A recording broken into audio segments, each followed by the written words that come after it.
안녕하세요. 대한민국 최고의 방송 스픽스에서 대선 특집 정치 본색 하는데요.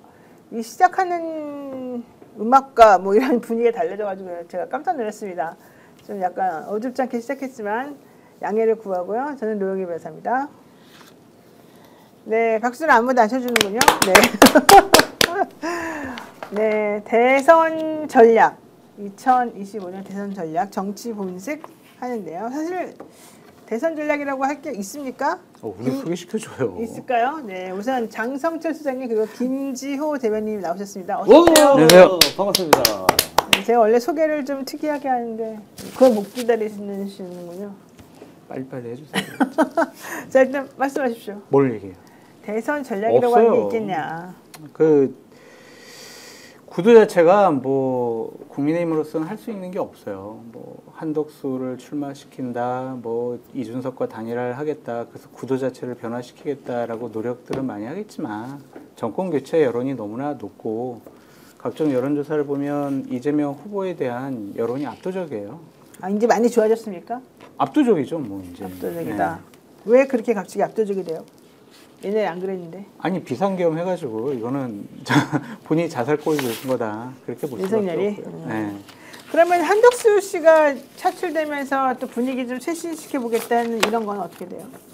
그게 뭔 소용이 있을까라는 의미가? 생각이 들어요. 의미가 그러니까 없다? 지금 한덕수, 이재명 이렇게 둘이 붙여넣어 보더라도 뭐 붙어 있다든가 아니면 이길 수 있다든가 그런 수치가 아니잖아요. 다른 국민의힘 후보보다는 1, 2% 좀 앞선다 이 정도잖아요. 네. 구도 자체를 변화시킬 수가 없어요. 그래서 대선은 현재로서는 끝났다 그렇게 보는 게 맞죠.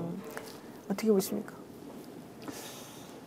일단은 국민들이 무너진 대한민국 시스템, 뭐 트럼프 관세 전쟁, 대외 관계를 보면은 네. 강력한 리더십이 필요하다. 그런 면에서 민주당이 172석 많은 의석수를 가지고 있고 또 이재명 후보가 뭐 여러 가지 민주당 지도부로서 검증된 강력한 리더십이 있다. 네. 이래서 이재명 대통령 후보를 지지하는 사람도 있고 반대로 이 다수당을 가지고 또 대통령 행정권까지 가지면은 뭔가 좀 너무 좀 강한 거 아니냐, 센 거 아니냐. 윤석열 전 대통령이 대통령 시절에 정말 그냥 독주를 했는데 아니 이재명 후보가 대통령이 되면 또 독주하지 않을까? 그런 우려감이 있는 게 사실입니다. 그래서 민주당에서는 사실은 좀 자기와의 싸움이죠. 윤석열 전 대통령하고는 나는 다르다. 민주당 세력, 국민의힘하고도 소통할 수 있고 이재명 대통령 후보도 대화할 수 있다. 네. 그런 것을 얼만큼 잘 보여주느냐 안 보여주느냐에 따라서 앞으로 또 선거 결과가 결판 날 거라고 보고요. 또 이번에 민주당 후보가 얼마만큼의 지지율을 획득하냐, 얼마나 많은 득표를 받느냐도 앞으로 전국 운영에 있어서 주도권을 누가 갖느냐, 또 내년에 지방선거에서 큰 영향을 주게 됩니다. 그래서 민주당 지금 최선을 다하고 있지 않나 싶습니다. 네, 많은 좋은 말씀 주셨는데 우리 댓글 정리 좀 하고 가겠습니다. 댓글에서 안녕하세요 이렇게 예쁘게 인사하시는 진달래님이 있는가 하면 카일라스님 준비를 진짜 오래 하네요. 네, 조국님 노변 내가 가는 방송마다 나를 따라다니네요. 너무 재밌습니다. 네, 그리고 또 이런 분도 있습니다. 홀로 걸어서님과 이덕님과 일기매님이 노영이 보러 왔다 잘 왔다 그랬더니 우황청심아님이 노변도 실증 난다. 왜 이러는 거예요? 써나무님 비추천 누르고 나갑니다. 왜 이러는 거야 도대체가? 그 다음에 많은 분들이 또 왼수를 사랑합시다 이런 얘기도 하셨고요. 저예요 그게? 아니 나를 보기 싫다잖아 지금. 자, 그다음에 민주당 압승 가능합니다 이런 얘기도 하셨고요. 마지막에 제가 사실 이걸 알려드리려고 제가 읽었는데요. 유리 호수 아래 잠든 꽃님이 아니 왜 이렇게 다들 의욕이 없어 보이실까요? 이런 얘기를 했어요. 조금 우리가 텐션을 좀 높여야 될 것 같긴 합니다. 저는 의욕이 있습니다.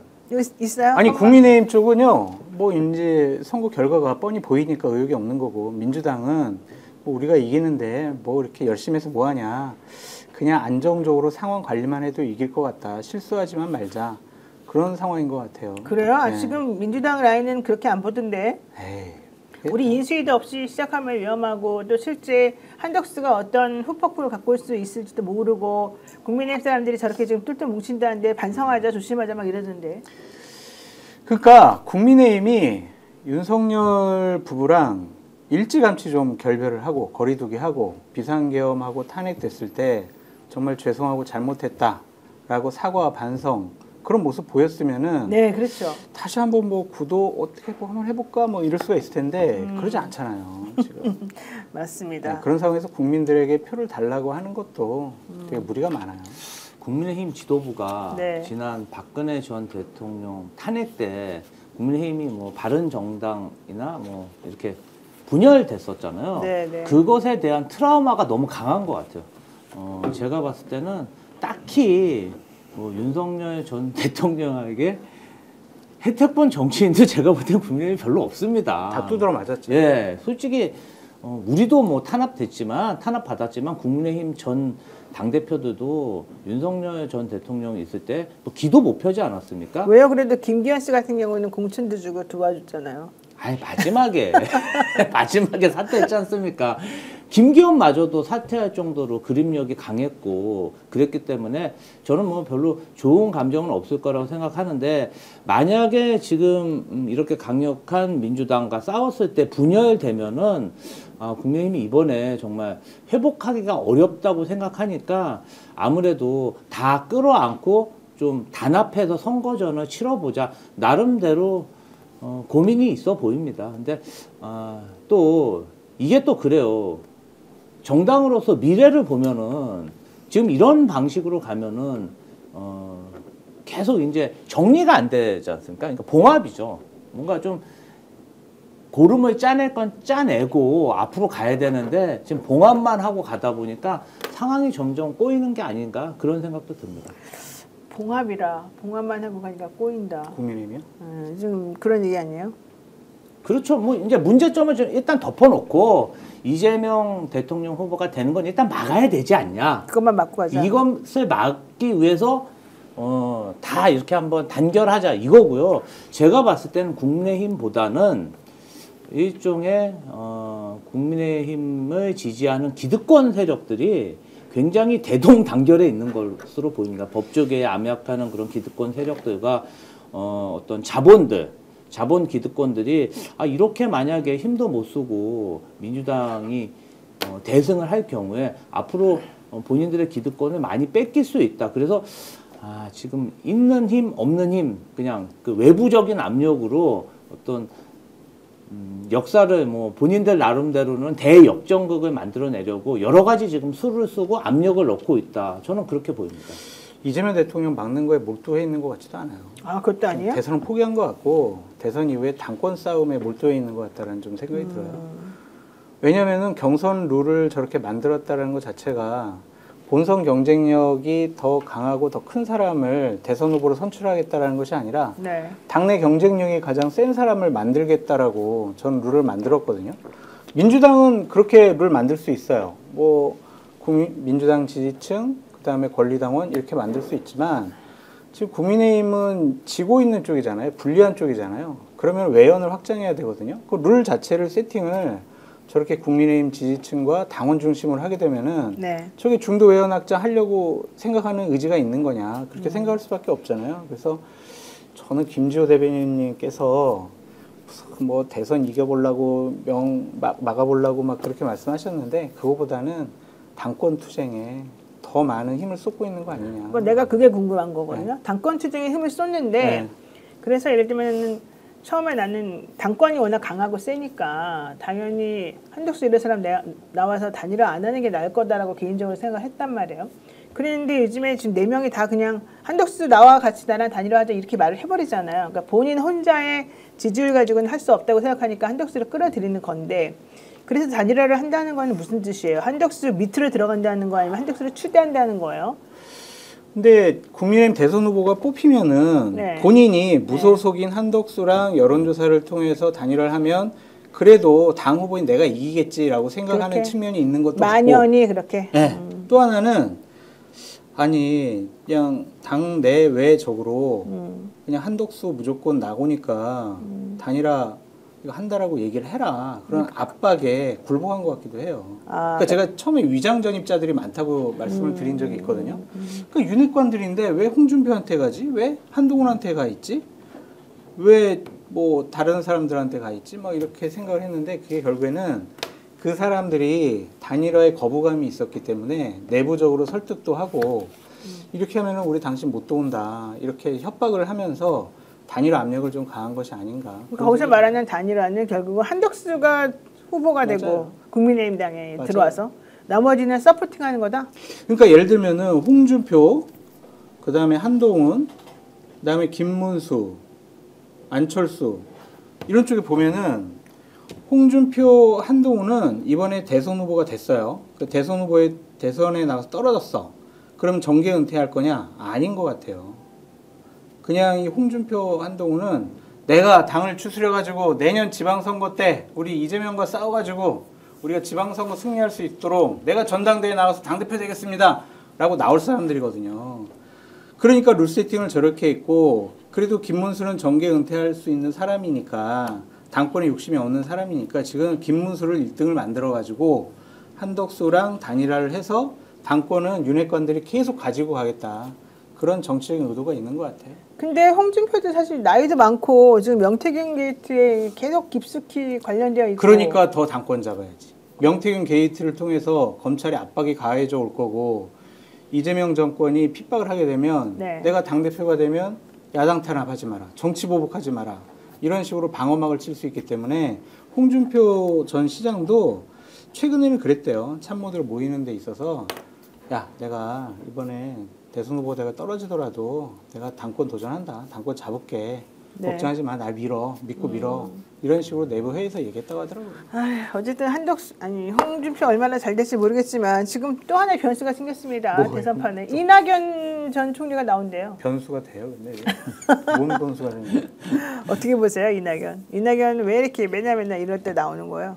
그러니까 이제 민주당도 기득권이 있지 않습니까? 네. 이낙연 전 총리가 민주당에서 국회의원도 다선하셨고 그다음에 광역지자체장도 하셨고 국무총리까지 하셨는데 본인이 민주당의 주류라는 뼛속 깊은 그런 생각이 좀 있으셨던 것 같아요. 그런데 지난번 대선 경선에서 뭐 사실 큰 표차로 떨어졌습니다. 예, 떨어졌는데 이 부분에 있어서 민주주의가 승복인데 승복을 못하는 거죠. 어떻게 보면 이재명 후보의 그런 정치사 자체가 비주류의 길을 계속 걸어왔기 때문에 비주류 정치인에게 내가 졌다는 것에 대해서 인정을 못하고 그때부터 계속 민주당과 좀 결이 다른 그런 행보를 보이다가 결국은 탈당까지 했고 결국 총선에서 뭐 한석 얻었죠. 한석. 민주당이 후보를 못 내서 한석 얻었고 그마저도 바로 탈당하셨거든요. 네. 그런데 이제 와서 다시 사실 뭐 광주에서도 출마했는데 그때도 떨어졌습니다. 자신이 연고지에서. 근데 이제 와서 출마를 한다는 것 자체는 저는 좀 국민의힘하고도 뭔가 좀 단일화할 가능성을 좀 이렇게 놔두고 뭔가 저긴 본인의 정치적인 어떤 존재감을 보여주기 위해서 출마한 게 아닌가. 제가 후배 정치인으로서 매우 씁쓸하죠. 아니 근데 이낙연 씨는 한덕수랑 단일화 할 수 있다 이러면서 나오는 거예요 지금. 그러니까 그런 모습들이 이제 만약에 국민의힘에서 대권을 잡으면 그냥 한 자리 받겠다는 그런 걸로 보이는 거예요. 이제는 그냥 이제 뭐 정치권에 많은 어르신들이 계신데 꼭 말로를 저렇게까지 해야 되나 저는 좀 그런 생각도 들고요. 좀 후배에게 모범이 되는 사례는 아니다 이렇게 생각합니다. 네, 이낙연 새미래민주당 상임고문 이번 대선 출마 후 한덕수 대통령 권한 대행과의 단일화 가능성을 시사했다. 이 상임고문은 왜 고개를 싹 이렇게 돌려요? 아니, 모르겠어요. 왜 저게 무슨 의미가 있을까? 그러니까 결국에는 저는 이재명 대표에 대한 원한이 있는 것 같아요. 아니 왜 이렇게 원한이 심한 거예요? 이 사람은 도대체. 글쎄 말입니다. 그러니까 대선 후보 자리를 자기가 뺏겼다라고 생각할 수도 있고 그 이후에 당대표 자리도 그렇고 그리고 비명계들 쫓아냈고 자기도 그냥 거의 쫓겨나다시피 한 거 아니냐. 그런 원한이 있는 것 같아요. 원한과 감정으로 정치하면 안 되는데 이낙연 전 총리가 결국에는 정치적으로 망하는 길을 들어간 것이 아닌가 그런 생각이 들어요. 왜냐하면 한덕수는 지금 국민의힘과 단일화를 한다는 거잖아요. 그렇죠. 그러면은 이낙연 전 총리가 그 한덕수랑 단일화를 하겠다라는 것은 국민의힘과 힘을 합칠 수 있다라는 거잖아요. 지금까지 살아온 삶이 보수, 국민의힘 그쪽 진영이 아니란 말이에요. 갑자기 이제 돌변해서 그쪽 진영과 손을 잡겠다? 큰 명분을 제시해야 돼요. 그러려면. 근데 그렇게 큰 명분도 없어 보이거든요. 그냥 이재명 나 싫어. 정말 이재명 나 정말 너무 싫어. 날 같은 진영 안에 못 있겠어. 그거밖에 없는 것 같아요. 그래서 정치적으로도 죽는 길이고 뭐 명분적으로도 하나 의미 없는 일이 아닌가 그런 생각이 들어요. 근데 지난번에 선거할 때 보니까 이 신천지가 국민의힘의 표를 조직적으로 뭔가 좀 부풀렸다, 당원이 많이 들어갔다 이런 기사가 나왔거든요. 그리고 난 다음에 어제 또 하나 나온 게 김동연 현 지사가 이재명 대표하고 김경수 전 지사하고 같이 경선을 치렀잖아요. 그리고 난 다음에 카톡 말 보는 게 공개가 되는데 이만희라고 하는 이 신천지의 교주 그 사람이 김동연 지사를 만나겠다고 둘이 서로 만나게 연결 좀 해달라고 뭐 이런 내용의 카톡이 돌아다녔어요. 텔레그램으로 돌아다녔는데 그래요? 그러니까 사람들이 무슨 뜻이야 이게 도대체가.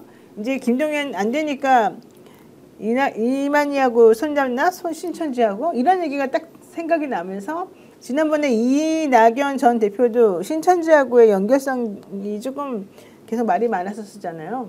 그러니까 이 신천지라고 하는 곳이 결국엔 여기저기 돌아다니면서 자기는 이제 새가 어쨌든 있으니까 그 새를 이용해가지고 반 이재명계들에게 뭔가 항상 들이대면서 뭔가 좀 정리를 해보려고 하는 거 아니냐 이런 생각이 드는 거예요. 아니 그러니까 그런 좀 약간 이상한 종교 집단들이 정치권에 많이 좀 줄을 대려고 하는 게 사실입니다. 그리고 신천지교 같은 경우는 그 뭐 이렇게 2, 3만 명씩 큰 체육관에다 사람 모아놓고 그런 무슨 본인들만의 전진대회도 많이 개최하고 그러거든요. 그래서 실제적인 조직 운영 능력이, 조직 동원 능력이 있는 사람들이에요. 이제 그런 것을 굉장히 큰 힘으로 해서 경선 과정에 참여하거나 그걸 무기로 유력 정치인과 교류를 하려는 그런 시도들을 끊임없이 합니다. 굳이 민주당뿐 아니라 국민의힘이나 다른 정당, 유력 정치인에게도 많이 이렇게 오퍼를 냈을 거라고 생각하고요. 아마도 김동연 후보가 그런 제의는 받았는데 받아들이지 않았을 거라고 생각합니다. 뭐 이낙연 전 총리님도 물론 그런 제의를 받았을 수는 있죠. 그런데 제도권에 있는 정치인들이 그런 제의를 받아서 이렇게 같이 한다는 게 사실 말처럼 쉽지도 않고, 만약에 그러면 그게 꼬리표처럼 계속 협박의 소재로 사용되기 때문에, 이용되기 때문에 또 폭로될 가능성도 매우 크거든요. 바람직하지도 않고요. 저는 좀 해프닝이라고 봅니다. 네, 남정우님께서 이재명 대표는 장성철을 삼고초려 해서 재갈공명으로 사용해야 한다. 저 같은 사람을 이런 얘기도 말도 안 돼. 강태국님께서 이낙연 전 총리 대선 출마한다는데 변수가 되겠습니까? 분석해 주세요. 그랬는데 분석 아까 했습니다. 네. 아무것도 알 것이다 이렇게 얘기했었다는 의미 거. 없죠. 아니 장성철 소장님은 우리가 유튜브로 보면은 좋은 말씀들을 다 들을 수 있는데 약간 희소성이 떨어지죠. 아니 사실은 저희 유튜브 많이 보는데 장성철 소장님 그 논리 많이 듣거든요. 네. 근데 사실은 공짜로 많은 가르침을 받고 있어서 좋습니다. 저희는. 감사합니다. 예, 지금 서로 또 갑자기 칭찬하는 분위기인 아니 거야? 저는 사실은 장성철 소장님 SBS 라디오에서 뵀는데 제가 팬이라고 인사도 드렸어요. 이제 이렇게 정치하는 제 나이 또래나 제 후배들은 물론 이제 우리랑 그 결은 좀 다르지만 저기도 분명히 기득권이 있을 거거든요. 근데 기득권을 뚫고 또 이런 매체에 나와서 당당히 말씀하시는 모습을 보면서 영감을 많이 받았어요. 나도 저렇게 가서 우리 선배님들 많이 비판해야겠다. 그런 생각 많이 했어요. TV조선 채널에 나가셔가지고 막 군김님께서 노영이 장성철한테 꽂혀서 요즘 너무 밀어주는 것 같은데 조심해라. 뭘 꽂혔지? 내가 안 꽂혔다는 걸 보여주기 위해서 질문 하나 하겠습니다. 네. 장성철 선생님께서는 네. 사실은 이제 이런 질문들이 많아요. 왜 입만 열면 이재명 욕하냐? 요즘은 안 하잖아요. 그러니까 요즘은 안 하는데 처음에 이제 왜 그렇게 욕했냐 이런 얘기를 2021 하더라고요. 년도. 네, 왜 욕했어요? 그때는 저는 국민의힘 계열을 나온 지 얼마 안 됐었고 정권 교체를 해야 된다라고 생각을 했었고요. 네, 좀 네. 문재인 정권 때문에 나라가 대단히 어려워지고 국민의 삶도 어려워졌다. 그래서 공정과 정의로운 윤석열만이 나라를 바로 세울 수 있다라고 생각을 했어요. 그래가지고 상대 진영에 있는 분이니까 네. 당연히 비판을 한 거죠. 그냥 단순히 그런 이유 때문에. 저보다 더 비판 많이 한 사람 많이 있잖아요. 왜 나한테 그래요? 그러니까 뭘 잘못하거나 뭔가 진짜 하면 안 된다고 생각해서 그런 건지 아니면 그냥 전략적으로 한 건지. 관성적인 비판이었죠. 그러니까 2021년도에 8월 달인가 9월 달인가 이재명 대표를 따로 한 15분 정도 따로 뵀어요. 제가 그래요? 방송 끝나고 방송을 같이 했었거든요. MBC 네, 정치인싸. 네. 그러더니 저 손을 잡더니 잠깐 좀 얘기 좀 하자고. 그때 진짜 정치인싸 그 스케줄 나가야 된다고 제가 내부적으로 얘기했는데 네. 소장님하고 진짜 아니 그 정말 첫 일정으로 나간 거거든요 저희가. 야 근데 그때 진짜 안 했어? 아니 그때 제가 정말 저희가 처참하게 공격당했습니다. 방송에서 그 이재명 대표 안 계실 때 비판했던 그 내용들을 그냥 면전에서 다 그냥 여쭤보고 막 그랬거든요. 근데 참 그때 되게 인상적이었던 게 그렇게 제가 비판도 많이 하고 그랬는데 따로 이제 한 15분 얘기하는데도 그냥 웃으시면서 되게 폭넓은 그런 너그러움을 보여주시더라고요. 저 그때 진짜 심하게 하셔갖고 제가 보면서 진짜 저 나쁜 XX. 그게 아니라 저 괜히 잡았다, 괜히 건의했다 그런 생각 많이. 이제 죄송합니다. 그때가 이제 정치인사가 네. 뭐 이렇게 대선 후보들, 경선 후보들 한 분씩 저희가 처음 초청해가지고 나갔죠. 했죠.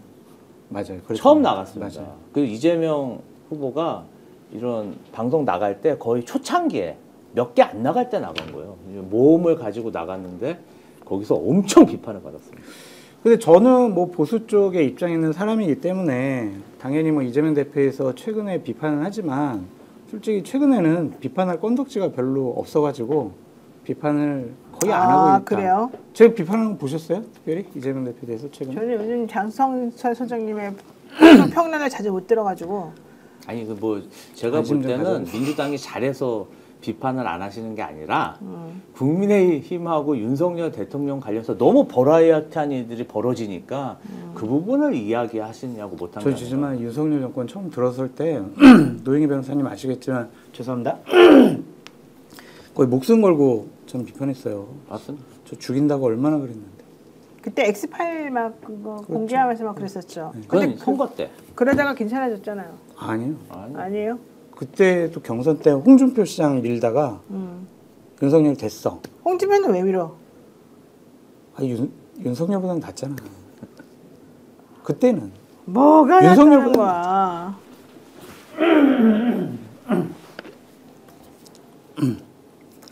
그래서 괜찮았어요. 그때. 그래요? 어쨌든 지금은 이제 그래서 이재명 대표에 대한 오해가 있었던 게 지금 풀린 거야 아니면 그냥 지금은 상대적으로 다른 사람이 더 나쁘니까 하는 거예요? 오해도 어느 정도 풀린 부분도 있고 상대방들이 너무나 못하기 때문에 이재명 대표에 대해서 비판할 건덕지가 별로 없어 보인다라고 말씀을 드리고 어제 상당히 놀랬던 거는 수락연설. 네, 연설 그거 멋있었죠. 깜짝 놀랐어요. 왜? 안 보고 하셨어요 혹시? 프롬프트가 있었나? 프롬프트 있었습니다. 있었죠? 예, 근데 처음엔 저는 오해한 게 아니 안 보고 저렇게 모든 걸 다 짚으시면서 정제된 언어로 얘기를 저렇게 잘하시나 그렇게 생각을 했거든요. 그래서 프롬프트 있나 없나 자세히 봤는데도 화면에는 안 보이더라고. 엄청 대형으로 앞에 설치가 돼 있다 보니까 잘 못 보셨을 겁니다.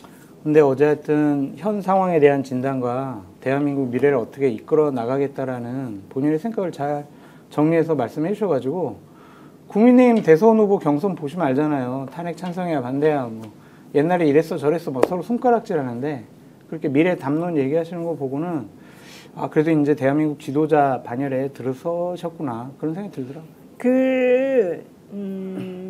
일단 그러면은 이준석을 그때 계속 밀지 않았어요 본인은? 언제? 이준석? 내가 알기로는 2021년?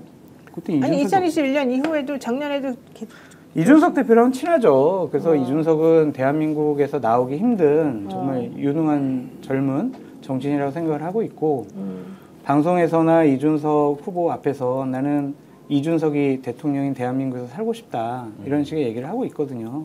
진짜 지금도 그렇게 생각해요? 지금도 그렇게 생각해요. 근데 명태균 씨하고 둘이 관계가 되게 복잡하다는 게 이번에 포렌식도 나왔는데. 근데 제가 한 열흘 전에 명태균 씨가 저한테 전화를 와가지고 네. 물어봤어요. 그러니까 이준석, 홍준표, 오세훈과 관련해서 어떠냐, 더 나올 게 있냐, 문제될 게 있냐 그랬더니 없다 그러고, 명태균 씨 같은 경우도 이준석 대단히 훌륭한 사람이니까 대통령 만드는데 열심히 좀 도와주라고 그러더라고요. 아, 아직도 일편단심이신가 보네, 명태균 네, 씨는. 에이, 그 사람은 왔다 갔다 하는 거예요. 그래요? 자, 어쨌든 중요한 질문 하나 하겠습니다.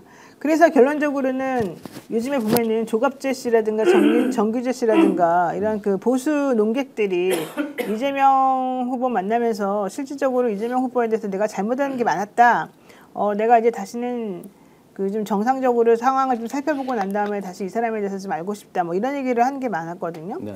이게 좀 많은 분들이 좀 그런 식으로 같이 움직이고 있거든요. 이거 왜 그럽니까? 이게 하나의 흐름입니까? 뭡니까? 그거는 저는 이재명 후보의 태도 때문이라고 생각해요. 태도? 아까 장성철 소장님도 면전에서 그때 진짜 심하게 비판하셨어요. 맞아요. 심하게 비판했는데 본인이 사실은 그런 무방비로 간 거잖아요. 사실 그런 일정 잡을 때는 처음에 그런 경선 일정 잡을 때는 그렇게 비판할지 모르고 갑니다. 또 그런 게 대본에 적혀 있지도 않고. 근데 심하게 비판하셨는데 본인이 그것을 다 소화를 하고 방송 끝난 후에 다시 좀 한번 얘기를 좀 해보자. 이게 맞아요. 어떻게 보면은 권력 있는 사람들 그리고 유력한 권력이 있을 만한 사람들이 잘 안 하는 행태입니다. 먼저 다가가잖아요. 그게 되게 힘들어요. 보통은 그렇게 비판을 하거나 뭐 정주재, 조갑재 선생님 정말 그 10년 전부터 저희 엄청 비판 많이 하신 분들이거든요. 그런 분들한테 먼저 이렇게 다가가서 대화하려고 하고 식사 시간이 그 바쁜데 3시간이나 드셨다는 거잖아요. 그러면 그 어르신들 하는 얘기 제 생각으로 한 2시간 반은 다 들으셨을 거거든요. 근데 네. 그걸 다 들었다는 얘기는 그분들한테 이 사람이 그래도 권력을 가지고 있어도 좀 겸손한 부분이 있고 저희끼리는 이제 언론을 열어놓고 있다. 물론 이제 그분들이 하는 말을 다 액면 그대로 수용해서 하진 않지만 정말 하시는 얘기들 중에 옳은 얘기가 있는지 들으려는 노력을 한다는 거거든요. 그런 부분에 대해서 평가를 하는 거지 이분들은 뼛속 깊이 보수주의자였기 때문에 이재명 후보에게 뭐 동화되고 그럴 분들은 아니고 지금의 그런 평가는 대선 후보로 나왔는데 그래도 유력 후보가 태도가 좋네. 그 정도 좀 칭찬이라고 보입니다. 그러니까 저뿐만이 아니라 보수 쪽에 있는 사람들은 지금 상당히 헷갈릴 것 같아요. 지금의 이재명 후보의 모습이 진짜일까 아니면은 과거의 이재명 대표의 모습이 진짜일까? 지금은 혹시 연기하는 것이 아닐까? 연기. 대통령 되기 위해서 좀 너그럽고 포용력 있고 관대한 모습 보이는 것이 아닐까? 이념적으로도 중도 보수 쪽으로 외연확장하는 것, 저것은 그냥 표를 얻기 위한 것이 아닐까? 그런 이제 생각과 의심이 있거든요. 윤석열 전 대통령도 대선 전에는 정말 대한민국 공정과 정의롭고 상식적인 나라 만들겠다고 하면서 결국에는 대통령이란 권력을 자기 가족들을 보호하는데 사적으로 이용했잖아요.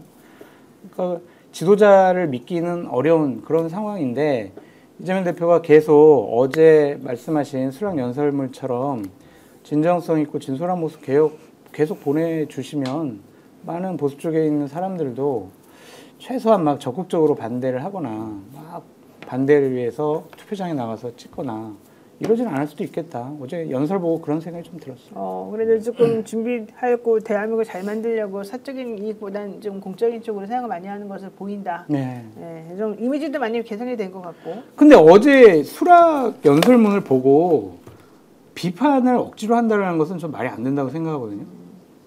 거기서 틀린 말이 뭐가 있어? 그러니까 뭐 비판하려는 네. 비판의 비판 같은 건 좀 하지 맙시다. 그러니까 제가 보수의 입장에서 다 절대로 이재명 대통령이 되면 안 돼.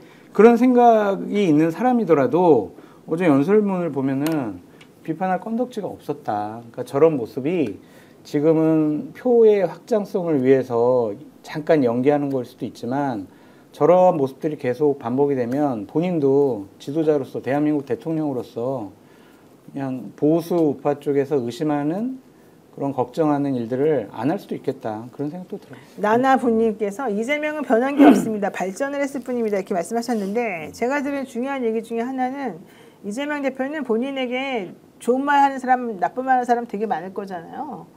근데 나쁜 말 하는 사람이라고 해서 무조건 뭐 이렇게 배관시하거나 저 사람을 적대시하는 게 아니라 그 사람이 나한테 나쁜 말을 하네. 우선 참 대단하다. 용기가 있다. 그 다음에 실제 저 사람이 하는 말이 제대로 된 말인가? 저게 좀 가능성 있는 말인가를 막 생각한대요. 그래서 정말로 그 말을 들어보고 괜찮을 것 같으면 적극적으로 또 행정에 반영도 한다는 거예요. 그리고 그 사람을 아주 그냥 끝까지 개인적으로 미워하고 그러는 게 아니고 나에 대해서 불편하게 뭔가를 했지만 결국 그 사람이 능력 있고 이런 관점을 가지고 있어서 필요하다 싶으면 이 사람도 같이 가야 된다고 생각한다는 거예요. 그 대표적인 인물이 바로 김지호 대변인이라는 얘기였거든요. 근데 그 일련의 흐름에서 저한테 얘기하기를 장성철 소장 같은 사람에 대해서도 또 같은 얘기를 하시더라고요. 장성철 소장이 물론 저쪽 진영에 있긴 하지만 그럼에도 불구하고 본인의 소신을 굽히지 않고 본인이 생각하는 올바른 길을 이 보수 쪽에다 자꾸 던져주려고 한다. 근데 보수 쪽에서 그걸 잘 받아먹지 못해가지고 힘들어한다. 근데 그 말을 잘 들어보게 되면 결과적으로는 우리 당에도 매우 필요한 말이니 만약에 원하시면 기회가 되면 우리 당에서도 같이 일을 할 수 있을 것으로 난 보인다. 이래요. 그래놓고 이제 하는 말이 나는 대선 캠프를 꾸릴 때 내가 뭐 서로 좋아하고 안 좋아하고 그런 거 다 떠나서 실력을 위주로 해서 뽑고 싶다. 우리 진영 사람이든 아니든 그건 중요하지 않다. 이제 이런 얘기를 했단 말이에요. 이거 되게 올바른 말이긴 한데 사실은 지도자 되는 사람이 하기가 어려운 말이긴 하거든요. 이거 어떻게 보세요? 그렇죠. 측근 이너서클들은 본인이 예전부터 같이 일해왔던 믿을 수 있는 그런 참모그룹을 꾸리는 건 맞아요. 근데 이제 대통령실이라든지 아니면 내각의 장관급들, 공공기관의 장 이런 분들은 진영 가릴 필요가 뭐가 있겠어요. 네. 그거를 우리가 윤석열 전 대통령에게 원했던 거잖아요. 정치를 잘 몰라. 정치에 인연이 없어. 그러니까 본인이 최고의 전문가들 데려다 쓸 수 있는 기본적인 생각과 판단이 있을 거야 라고 그렇죠. 생각을 했는데 어디서 이상한 충암고 인맥을 데려다가 저런 식으로 나라를 엉터리로 만들고 그래서 어느 정도는 좀 정치를 해본 분이 정치를 하고 대통령이 돼야 되겠다는 생각을 좀 더 확고하게 했거든요. 근데 이재명 대표가 어쨌든 그 말이 진짜인지 아닌지는 이제 정권을 잡고 대통령이 되고 나서 한 6개월 정도 보면 우리가 알 수가 있잖아요. 지금 그런 생각을 하신다는 것 자체가 3년 전에는 저런 얘기를 안 하셨잖아요. 이런 얘기보다는 진영 결집을 위한 얘기를 더 많이 하셨거든요. 근데 지금은 그렇게 발전했다는 것은 대한민국 국민으로서는 박수 쳐드리고 응원할 부분이죠. 네, 알겠습니다. 지금 2025 대선 전략 정치 본색 지금 진행 중에 있고요. 여러분들 구독, 좋아요 많이 눌러주시면 좋겠고요.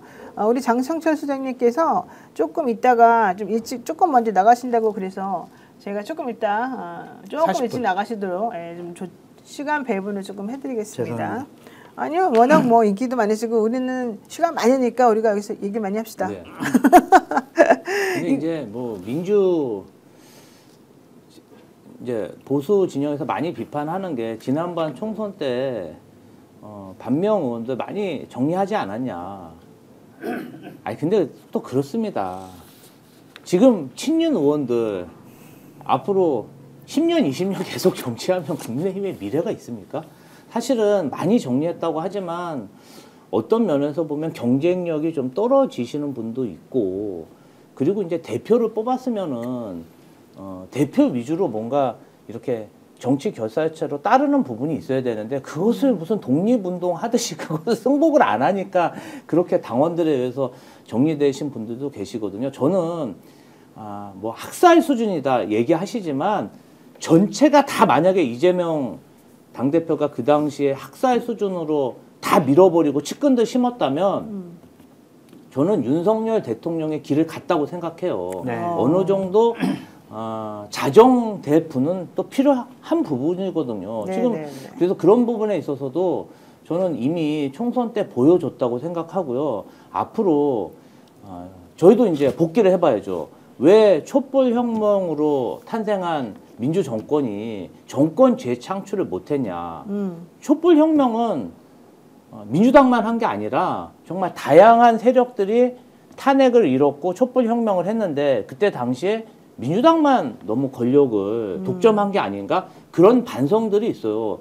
결국은 그 후에 정의당이 끝내 그냥 대선 완주하면서 0.74% 석패한 거 아닙니까? 네. 저는 이재명 후보가 권력을 다른 세력과도 나눌 수 있는 지도자라고 생각합니다. 힘들지만. 저는 그렇게 생각해요. 그렇기 때문에 앞으로 대통령이 되면 뭐 물론 이제 정체성이 완전 다르면 같이 할 수 없겠지만 또 정체성이 달라도 할 수 있는 그러한 역할들이 많습니다. 그러한 영역에서 뭔가 좀 결이 달라도 손을 잡고 연합해서 정권을 이어가지 않을까. 또 그래야만 해야 된다고 생각합니다. 김주호 대변인님은 뭐 이재명 대표의 핵심이고 측근이시지만 네. 저도 이제 김주호 대변인 말고 이재명 대표 근처에서 되게 가깝게 이제 조언도 하고 여러 가지 일들을 처리하는 뭐 실무자 의원분들하고도 얘기를 좀 몇 번 많이 해봤거든요. 네. 그때 진짜 현재 나와 있는 것보다 오히려 더 내부적으로는 폭넓게 연정에 대한 생각이라든지 보수 우파 진영에 계신 좀 유능한 분들을 영입하기 위해서 대단히 많이 노력을 하고 계시더라고요. 그래서 그런 모습을 보면은 진짜 그동안 92년도 우리가 민주화된 이후에 정말 여야가 처음으로 연정할 수 있는 그러한 나라가 될 수도 있지 않을까. 여야 연정이요? 네, 연정이 그런 필요해요? 진영, 그러니까 극단적인 세력은 빼고 국민의힘과 연정이라기보다는 국민의힘의 일부에 있던 보수파 진영에서 있었던 유능한 분들과 함께 대한민국을 위해서, 국민을 위해서 같이 통치를 하고 정치하는 모습 볼 수도 있지 않을까. 그런 생각도 들어가지고 좀 그 부분이 상당히 좀 기대가 되는 부분이에요. 사실 이제 민주당 내에서도 이재명 대표가 좌파의 세력만으로 어떤 의사결정을 한 게 아니라 연합 정치를 계속 했었습니다. 네. 당직 배분과 관련해서도 서로 다른 결들의 세력들이 있잖아요. 그 대표하시는 분들이 당직을 고르게 배분됐고 지금 사실 이재명 후보 경선 캠프 자체도 그런 다양한 세력들이 뭔가 자신들의 목소리를 낼 수 있게 그렇게 구성되어 있습니다. 다만 그러한 조직의 주도권은 이재명 후보가 져야겠죠. 아, 이건 당연하죠. 예, 그건 그렇지만 또 행정부라는 게 그렇습니다. 물론 이제 뭐 대통령실이라든지 내밀한 것은 아무래도 이재명 후보의 측근 그룹들이 많이 내포하겠지만 행정부, 그다음에 위원회도 있잖아요. 의사결정하는 위원회도 있어요. 이런데 사실은 보수의 목소리를 낼 수 있는 분들을 합류시키면 아까 말씀드린 그 공포감이라는 것들, 이 나라를 확 뒤집는 거 아니야? 우리를 해야 하는 거 아니야? 맞아요. 사실 우리 같은 방송 패널들이 이제는 방송국 가서 뭔가 센 말을 해도 그냥 걱정 없는 나라. 사실 저는 그렇다고 생각했는데 지난 윤석열 정부에서는 장성철 소장님도 제가 알기로는 블랙리스트에 있었다고 들었거든요. 그러니까 그런 얼토당토 없는 그런 일이 없도록 해야 되는데 너무나 그 순혈주의로 좌파로만 묶여 있으면 사실 그런 일이 발생합니다. 충성 경쟁이 일어날 수뿐이 없거든요. 윤석열 대통령 같은 경우에는 술도 좋아하고 사람 만나는 거 좋아하니까 정말 대통령 되면은 야당 지도자들과 관저에서라든지 아니면 안가에서라든지 대통령실에서 격이 없이 같이 여러 가지 국정 현안에 대해서 얘기 나누면 좋았을 텐데 완전히 범죄자 악마 프레임을 가둬놔가지고 상종조차 안 했잖아요. 네. 저는 그거는 자존감이 떨어져서 그렇다고 생각합니다. 뭔가 윤통의 자존감. 일을 처음부터 좀 잘해서 칭찬을 받고 뭔가 자신감이 생기면 과감하게 이렇게 손도 잡고 할 수 있는데 네. 처음부터 용산 이전한다고 뻘짓을 하면서 그 다음에 이태원 참사 바로 일어났잖아요. 그리고 뭐 바이든 날려. 그러니까 계속 두드려 맞으니까 자존감이 떨어질 수뿐이 없었고 그 자존감을 채워줄 사람들은 사실 간신배들 뿐이 없잖아요. 계속 옆에서 그렇죠. 좋은 얘기하고 그러다 보니까 그냥 그런 사람들로만 둘러싸여서 그냥 배제의 정치를 계속한 게 아닌가. 오늘 분위기가 너무 좋은데요, 갑자기 두 분이. 저는 어디 가나 이런 얘기를 요즘에 하고 있어요. 지금. 요즘에 지난번에 최경영 씨랑 싸웠죠, 우리 방송에서. 여기서 예. 왜 싸웠어요? 네. 이미선 재판관 남편분의 때문에 그러니까 김희수 재판관과 같은 어떤 사무실에 공익단체에서 같이 계시니까 자꾸 공격의 빌미가 되니까 그냥 탄핵 재판이 끝날 때까지만이라도 그 공익재단에서 잠깐이라도 나오시는 게 어떻겠냐. 괜히 오해받으실 필요 있느냐. 이랬더니 막 저한테 뭐라 하시더라고요. 어쨌든 알겠습니다. 자, 이거 하나만 또 여쭤볼게요. 네. 그 건진법사 일가 출국 금지됐거든요. 공천 인사 청탁 관여 혐의로. 보니까 천공 밑에 명태균, 명태균 밑에 건진법사. 그러니까 이제 위라 그래야 되겠네. 건진이 제일 높고, 네. 그렇죠. 그 다음에 중간에 명태균, 그 다음에 천공이 맨 아래쪽에 있었던 거 아닌가 이 정도 생각이 들어요. 지금 현재 상황 보면. 맞는 것 같아요. 맞아요? 건진 같은 경우는 지뢰밭입니다. 지뢰밭이다. 네, 그러니까 돈 문제랑 인사 문제 개입을 너무나 많이 했기 때문에 지금 나오는 거는 시작 단계다라고 말씀드릴 수가 있고, 뭐 김건희, 윤석열 부부랑 연관이 되어 있다 지금 보도가 나오고 있잖아요. 네. 앞으로 나올 보도들은 아마 국민의힘의 유력한 정치인들과 무슨 일들을 주고받았는지 그런 것도 나올 거예요. 그래서 건진 때문에 국민의힘이 완전히 폭삭 망할 수도 있지 않을까 그런 걱정까지 듭니다. 근데 이렇게 이 여자분 누구야 이제 이름도 까먹었네. 김건희는 이렇게 건진과 같은 사람들한테 이렇게 너무 열심히 뭐 신경을 쓰고 집중을 했는데 그 한덕수 부인도 무속과 관련돼서 엄청나다라는 소리가 나왔거든요. 박지원 위원장을 통해서. 근데 또 이번에 나온 기사로는 이 한덕수 총리의 부인은 원래 교회 열심히 다니는 사람이다. 교회를 뭐 4개나 만들어줬고 뭐 그 오빠인지 친척인지 누군가가 봤어요. 거기서 뭐도 하는 사람이었다. 우리는 무속하고 상관이 없다. 이런 얘기가 나오더라고요. 저도 듣는 얘기가 상당히 많은데 민주당에서도 파일이 뭐 차곡차곡 쌓여가지고 이제 한덕수 권한대행 나오면은 여러 가지 검증을 하겠죠. 그런데 그분이 교회 설립, 기독교 신자라는 거는 이번에 처음 알았습니다. 나도 처음 알았어요. 좀 더 심한 표현으로 하면은 대단히 무속에 관심이 많다. 더 심한 표현 들어가면은 방송을 하면 안 되니까. 그런데 갑자기 저렇게 얘기하시는 게 다른 만약 어떤 증거 자료가 딱 나타나게 되면은 상당히 곤혹스러울 수도 있지 않을까? 그래? 그럼 거짓말이란 말이야? 전 지금까지 그렇게는 알고 있어요. 네. 그분과 관련된 정말 주옥 같은 증언들이 많이 있더라고요. 그래서 제가 저번 주에는 총리실에 3호 대응팀을 비공식적으로 만들었다라고 했더니 바로 안 만들었다라고 반박 자료 내기도 했더라고요.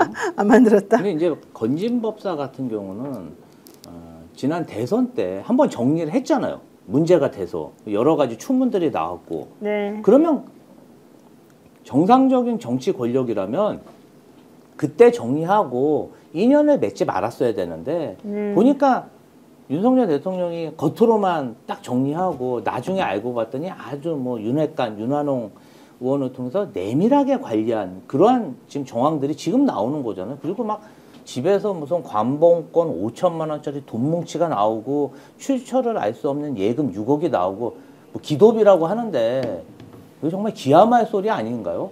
상상도 못할 뭐 다이아 뭐 목걸이 이런 게 나오는데 그동안 대한민국 검찰은 뭐 했는지 사실은 뭐 저희 같은 경우는 뭐 7만 8천 원 그 법화 가지고도 막 140군데 압수수색 했는데 이런 부분은 좀 유감스럽고요. 빨리 좀 진상이 규명됐으면 좋겠습니다. 맞습니다. 네, 채널A 단독으로 이런 글이 나왔습니다. 손영택 총리실 비서실장이 오늘 사직서를 제출했다. 그리고 한덕수 총리실에서는 오늘 공식적인 일정이 없다. 아마도 한덕수 출마 채비가 가시화되는 것 같다. 이제 이런 얘기인 것 같은데요. 이번 일하다가 동상이몽 혹은 혼자 한여름밤에 꿈꾸다가 망하는 거 아닌지 걱정입니다. 제발 개나 소나 다 나오지 않기를 바라고요. 아무도님이 노변님 캠프에 안 들어가시나요? 이러셨는데 부르지를 않기 때문에 저는 준비가 돼 있었는데 부르지를 않기 때문에 안 들어가고 있습니다. 방송하시는 게 훨씬 도움이 되지 않나요? 아니 전혀 안 되고 있습니다. 힘들어 죽겠습니다. 네. 자 어쨌든 오늘 여기까지 하고요. 방송하시면서 또 궁금한 점 있으시면은 많이 글 올려주시고 오늘 장성철 소장님에 대해서는 특별하게 뭐 나쁜 말이거나 가격한 말이 별로 올라온 게 없고요. 오히려 김지호 대변인에 대한 얘기가 나왔네요. 네. 김지호 이상한 사람이다. 왜 이렇게 왜 그러는 거예요? 제가 경기 이재명 후보가 경기도지사 시절에 이제 문재인 정권의 검찰 경찰에 수사 받은 건하고 조국 법무부 장관이 윤석열 검찰에 수사 받은 건을 뭐 비교해달라 그래서 제가 봤을 때는 그 당시에 저희도 좀 가혹하게 수사를 받았지만 조국 법무부 장관이 훨씬 인력도 많고 심하게 수사를 받은 것 같다. 가족까지 다 뭐 압수수색 받고 일기장까지 받지 않았냐 이제 그런 말씀을 제가 뭐 유튜브에서 말씀드렸더니 그 부분 관련해서 네가 다 알면서 말이지 왜 그러냐 그런 말씀을 하시더라고. 저는 뭐 그런 비판 뭐 제가 정치인으로서 들어야 되지만 제가 느낀 그런 사실을 거짓으로 얘기할 수는 없잖아요. 그리고 조국 혁신당에서 후보도 안 내고 또 조국 그쵸. 전 대표 사실 감옥에 가 있는데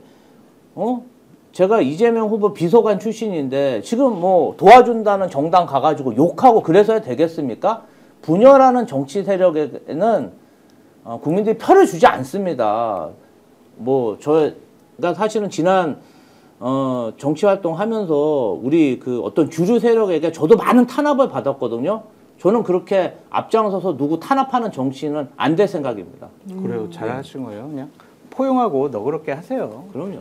품고. 포용 이게 참 어려운 말인데. 하셔야 돼요. 노 변호사님도 장성철 포용하시고 어머머, 포용도 나는 하시고. 이미 포용을 옛날부터 하고 있었거든요. 윤석열이 포용 안 해서 저렇게 됐다. 그러니까. 나는 윤석열이 만나보고 싶다고 어제 내가 측근에게 물어봤어요. 내가 정말 만나고 싶은 사람이 윤석열과 김건희다. 왜요?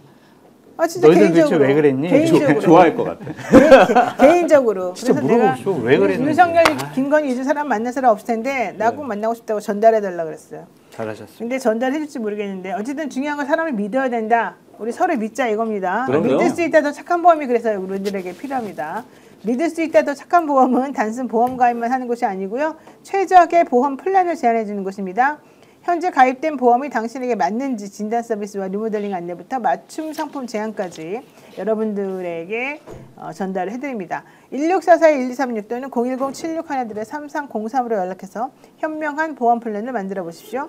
1644-1236 여러분 전화번호 외우기 쉽죠? 1644-1236 또는 010-7613-3303 010-7613-3303으로 연락해서 현명한 보험 플랜을 만들어 보시기 바랍니다.